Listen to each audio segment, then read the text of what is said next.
the establishment of an Islamic center. They also requested the inclusion of Huandu within the island's jurisdiction.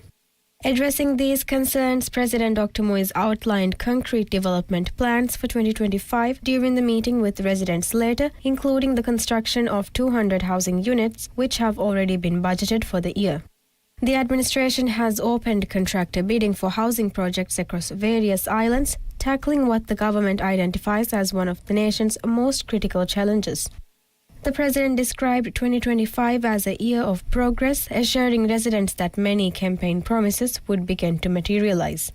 A significant milestone was achieved with the inauguration of the country's first juvenile halfway house outside Male. Developed by Maldives Transport and Contracting Company since 2022, the facility will provide rehabilitation services for both male and female juveniles, supporting their reintegration into society. During the opening ceremony, Minister of Homeland Security and Technology Ali Ihsan noted that while the Juvenile Justice Act mandates such facilities, the country has historically faced a shortage of rehabilitation centers. On the economic front, the President shared positive updates regarding the implementation of the Foreign Currency Act.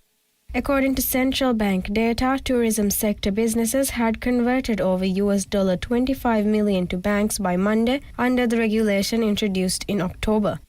The administration expects these measures to improve dollar accessibility for the general public and businesses, with specific enhancements planned through 2026. These include enabling state-owned companies to access dollars at official rates from July 2025, increasing airport departure allowances to $1,000 by early 2026, expanding credit card limits, and improving dollar allocations for business imports. The President also provided updates on the progress of the Maldives Economic Gateway project, noting that several components are set to begin physical implementation by mid-2025. Centered in the strategically located Ihavandipolo region, which encompasses Turakunu, Uligamu, Horefushi, Ihavandu, and Molandu, the project aims to generate substantial employment opportunities and stimulate economic growth. The region's location along major Indian Ocean shipping routes positions it as a key hub for economic development. Speaking on national unity, President Moise emphasized the importance of stability for development, urging citizens to view national achievements as shared success. He reaffirmed the government's commitment to protecting constitutional rights while maintaining law and order, stressing that development requires both intellectual growth and physical infrastructure improvements. The President called on citizens to prioritize patriotic love for the nation above political differences, describing unity as a vital contribution to national progress. The administration has pledged to deliver a range of development projects throughout the year, including sports facilities such as a futsal ground and a handball court, harbour development, road construction, and improvements to education and healthcare facilities. These initiatives are part of a broader strategy to ensure comprehensive development across the Maldives while fostering national stability and unity. President Moise's visit to Horefushi, his second since taking office, highlights the administration's dedication to addressing both immediate and community needs and long-term national development goals. Horefushi MP Ali Musa acknowledged the significant progress already achieved in Horefushi over the past year, while emphasizing employment generation as the primary request from residents. The comprehensive approach encompasses infrastructure development, economic reforms, and social services, with a focus on community engagement in the development process. President Dr. Mohamed Moise has pledged to bring development in Halif Moledo on par with larger islands, ensuring that essential services and infrastructure are provided without compromise, despite the island's comparatively small population of 412. Addressing residents, the President acknowledged delays in several projects and assured the community that his administration had identified solutions to expedite progress. Among the stalled initiatives was the island's water and sewage system, which began in 2021 but had since come to a standstill. He criticized the previous government for its inaction and committed to resuming and accelerating the project. Plans are also underway to extend the water supply to local tourism areas alongside discussions to address electricity and sewage concerns. The president reaffirmed that education remains a priority, adding that the government's policy is to ensure quality education for all children, regardless of population size. He pledged to complete the construction of a new building which had faced significant delays and to enhance educational facilities on the island. Healthcare was also high on the agenda as the president promised to allocate resources to improve services, address staff shortages, and upgrade healthcare infrastructure. These enhancements, he assured, would be included in this year's budget to ensure their timely implementation. Waste management concerns were similarly addressed, with President Dr. Moise revealing that foreign funds had been allocated for waste management projects across 21 islands, including Moladu, but had remained unutilized due to previous administrative delays. He confirmed that a modern waste disposal site would be established on the island as part of broader environmental effort. Recognizing the importance of sports and recreation, the president announced plans to develop a fully equipped fitness and recreation center along with futsal and volleyball courts. He highlighted the role of sports in promoting public health and fostering community engagement. Housing was another focal point, with the president noting that Moladu is a land-rich island. He assured cooperation with the local council to allocate land as needed and encouraged residents to take advantage of the government's Hiavahi loan scheme for home construction. During a meeting with members of the Island Council, the Women's Development Committee, and heads of institutions at the Secretariat of Moladu School, the president engaged in discussions on the island's most pressing concerns, including infrastructure, public services, and community facilities. Council members raised urgent issues such as the need for a water and sewage system, limited space in schools and council buildings, and the worsening effects of coastal erosion. The necessity of a new healthcare center was also highlighted, with local representatives noting that the existing facility had not been renovated for many years.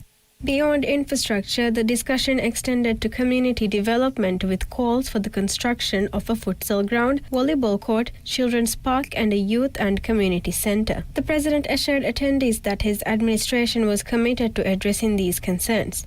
Ministers and institutional representatives accompanying him provided updates on ongoing efforts to resolve the issues raised.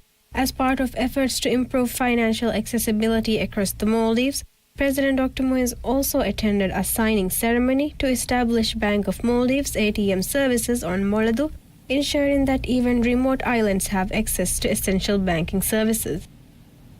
Bank of Maldives BML has reported a net profit of 2.1 billion rupiah for 2024, reflecting a 4% increase from the previous year. The bank's total assets grew by 3 billion rupiah, while loan disbursements to individuals and businesses reached 5.2 billion rupiah, signaling strong financial growth. In the fourth quarter of 2024, BML recorded an operating profit of 685 million rupiah, with net profit rising to 725 million rupiah, 47% higher in the previous quarter. The bank attributed this increase to the reversal of impairment provisions. BML's CEO and Managing Director Mohammad Sharif highlighted the bank's strong financial performance and expressed gratitude to employees for their contributions. He reaffirmed BML's commitment to driving positive change and supporting communities. As part of its expansion plans, BML announced the Muliraja BML ATM project in the last quarter, aiming to install ATMs on all inhabited islands by the end of 2025. The bank also introduced the Bank Fund initiatives to support NGOs and sustainable development projects across the country. With a nationwide network of branches, self-service banking centers, ATMs, and digital banking services, BML remains a key financial institution supporting businesses and individuals across the Maldives. The Maldives and India began discussions on a comprehensive economic and maritime security partnership, with the first consultative meeting of the high-level core group held at the Ministry of Foreign Affairs. This meeting, held on January 29, 2025, marked a crucial step in advancing the bilateral relationship between the two countries following a vision document agreed upon by President Dr. Mohammad Muiz and Prime Minister Narendra Modi after their October 2024 meeting in India.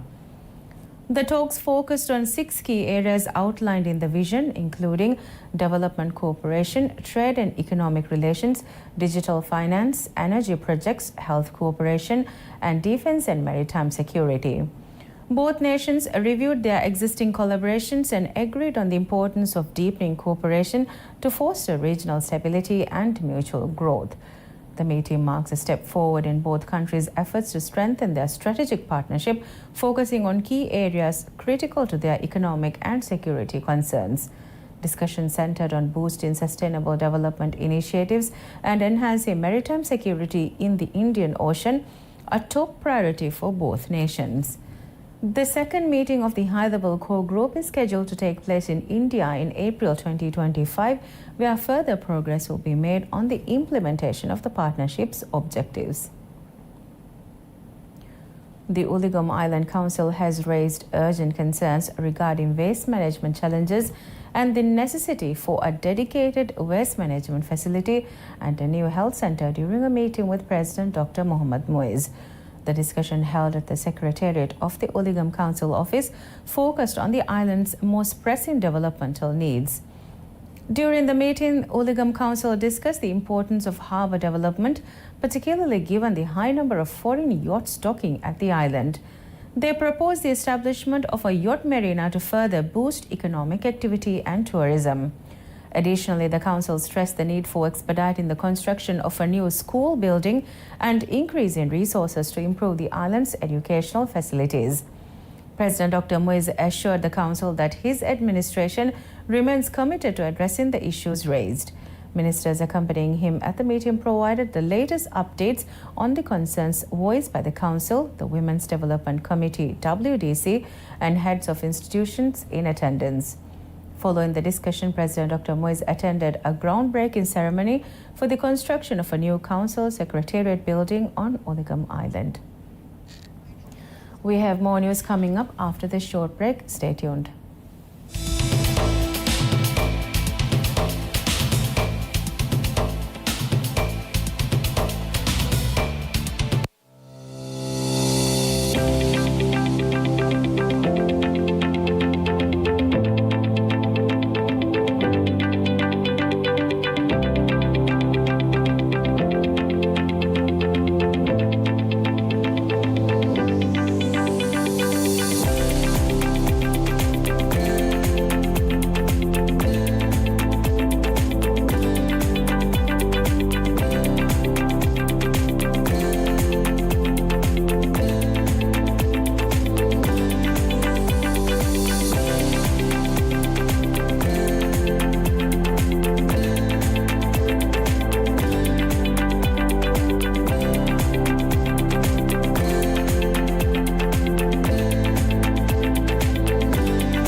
Welcome back, and in continuation with more local news, Maldives Marketing and Public Relations Corporation (MMPRC) has announced the appointment of Sarah Matthews, a digital marketing expert with over 30 years of experience as a consultant.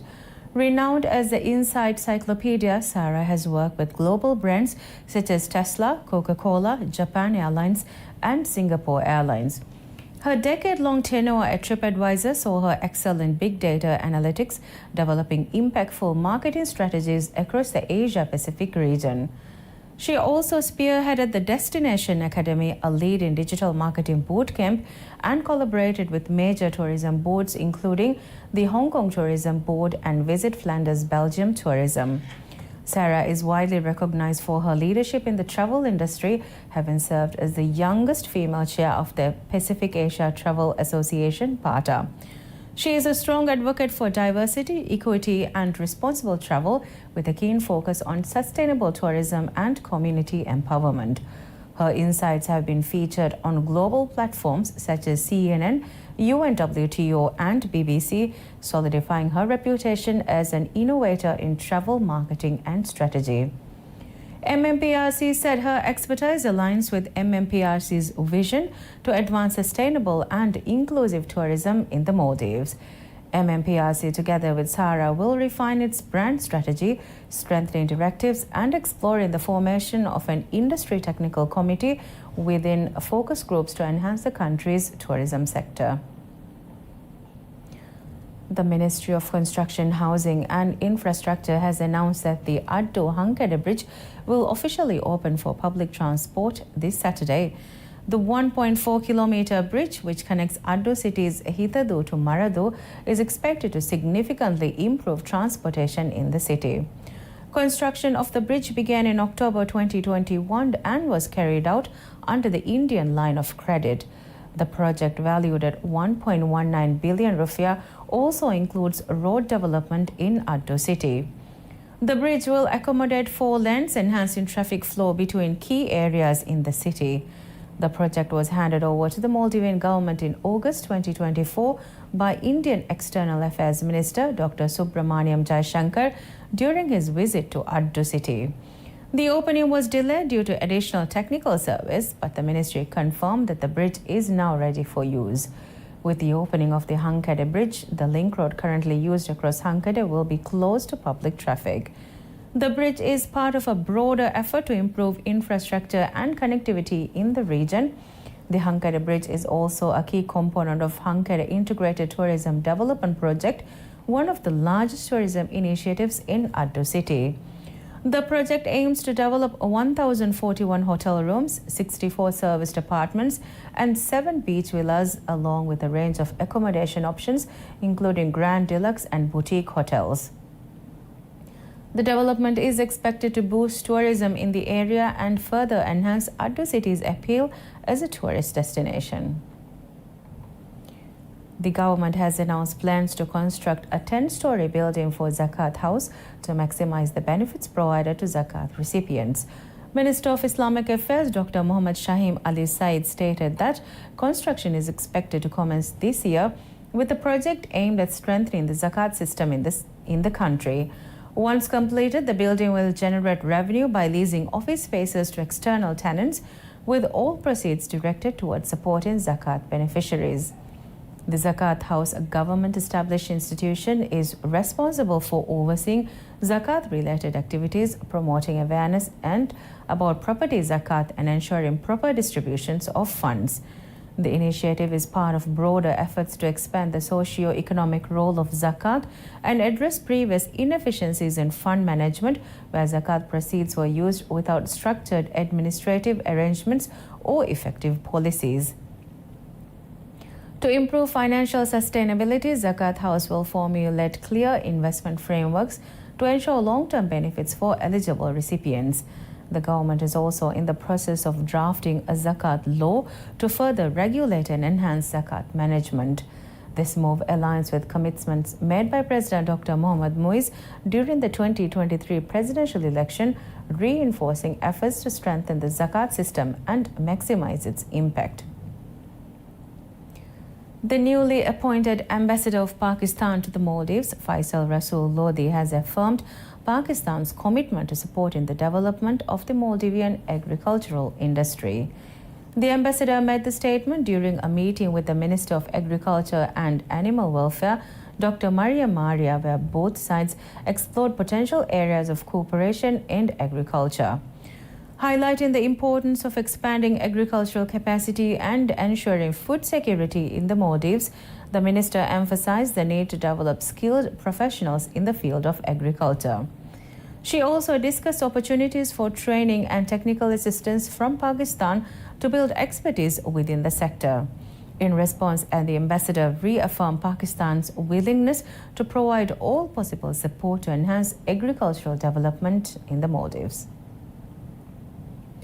For the first time, the Diragu Maldives Road Race (DMRR) will be held outside Malé, with Formula City set to host the event on May 2nd, 2025. Organized in partnership with Formula City Council and the Women's Development Committee, the event is a significant expansion of the country's largest running event. Diragu announced that the race aims to establish Formula as a key destination for runners while strengthening the running community across the Maldives. Participants will compete on an internationally certified course, experiencing the island's unique natural landscape and cultural heritage.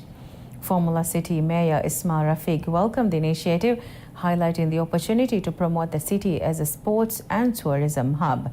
He expressed confidence that hosting the event would attract both local and international runners, further showcasing Formula's potential as a premier running destination. Diragu's Chief Commercial Officer Ali Riaz described the expansion as a new chapter for DMRR, making the event more accessible to participants beyond the Greater Malé region. He emphasized the company's commitment to promoting active lifestyles and supporting local tourism through the race. Recognizes the Maldives' only international road race, DMRR is listed in the Association of International Marathons and Distance Races World Running Calendar and features a World Athletics certified route. Maldives Meteorological Service MET has announced that poor air quality in the Malé region will persist today, as well as smoke from the east continues to affect the country. While the northern and central areas of the Maldives are experiencing significant air pollution, conditions in the southern regions are reported to be clearer. Met Office explained that the current pollution is a recurring issue for the country at this time of year, largely due to smoke drifting from the outside the eastern borders. As a result, visibility has been notably reduced in the affected areas, with the distance to the horizon in Malé shrinking from more than 10 kilometers on clearer days to less than 4 kilometers. The Maldives Meteorological Services also advise those with pre-existing health conditions such as lung and heart diseases, as well as individuals with allergies, to avoid prolonged exposure to outdoor air. Precautionary measures include wearing masks when stepping outside, limiting time spent outdoors for vulnerable groups such as children, senior citizens and pregnant women, and avoiding taking babies out in the polluted air. And with that, we conclude today's news. Thank you for watching and have a very pleasant day ahead.